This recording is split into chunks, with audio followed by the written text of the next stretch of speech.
ভূত চতুর্দশী শব্দ দুটি শুনলেই চোখের সামনে ভেসে ওঠে অন্ধকার রাত, আর গা ছমছমে সেই রাতে তেনাদের বিচরণ।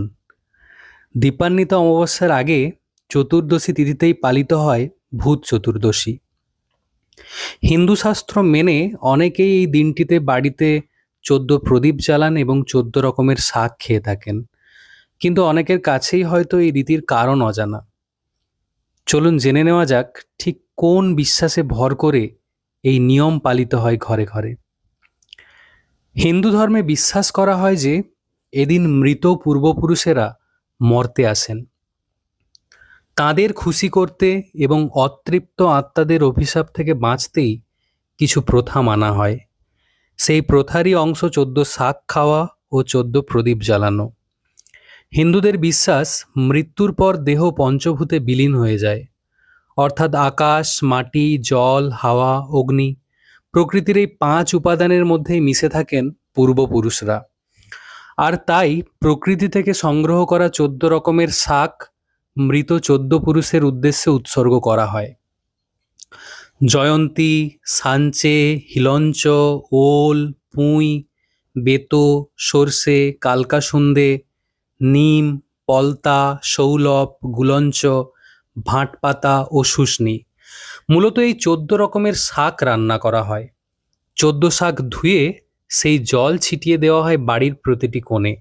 একই সঙ্গে প্রেত ও অশুভ শক্তি দূর করতে এই দিন সন্ধেয় বাড়িতে 14 প্রদীপ জ্বালিয়ে থাকেন বাঙালি গৃহস্থরা। পুরাণ মতে দানবরাজ বলির স্বর্গ, মর্ত ও পাতাল দখলের পরই নির্বিচারে হত্যাযজ্ঞ শুরু করে রাক্ষসরা। যে আক্রোশের শিকার হন দেবতারাও। বলির তাণ্ডব ঠেকাতে বৃহস্পতি বিষ্ণুকে একটি উপায় বলে দেন। বামনের ছদ্মবেশে আবির্ভূত হন বিষ্ণু। রাজা বলির কাছে 3 পা সমান জমি ভিক্ষা চান তিনি। তবে বলি বুঝতে পারেন বামনের ছদ্মবেশে ইনি আসলে ভগবান বিষ্ণু। তা সত্ত্বেও ভিক্ষা দিতে রাজি হয়ে যান রাজা। এরপরেই 2 পা দিয়ে স্বর্গ ও মর্ত দখল করে নেন বিষ্ণু। নাভি থেকে বেরিয়ে আসা 3য় পা রাখেন স্বয়ং বলি রাজার মাথায়। বিষ্ণু পদস্পর্শে পাতালে নেমে যান বলি। সেই থেকে পাতালেই তার বাস। তবে সব জেনেও বিষ্ণুকে ভিক্ষা দিতে রাজি হওয়ায় বলি হয়ে ওঠেন করুণার পাত্র। বিষ্ণু আশীর্বাদ দেন, প্রতি বছর মর্তে তাঁর পুজো হবে।